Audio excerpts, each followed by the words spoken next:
What's up, everyone? Welcome to the video. Today we're going to take a look at how to replace the cabin air filter in a 2016 Lexus GX460. I'll put a link in the description box of this video to where you can purchase these cabin air filters if you're in need. So the cabin air filter is going to be located behind the glove box.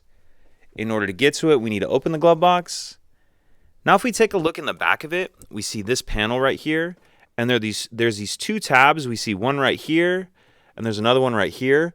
Just push those tabs down, and then that panel will come off of there like that. Once we get that panel off, we see there's this access door right here, and there's these push clips on the side. Push that in, and there's another one over here. And if you have both your hands free, it's easier to do these both at the same time. But push those in. We'll get that access panel off of there.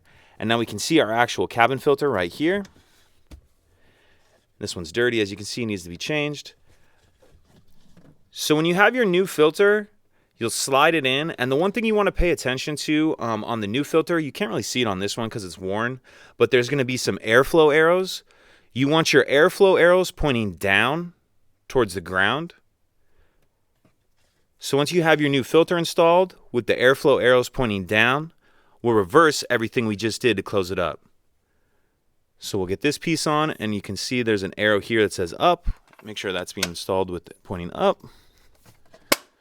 Snap that into place.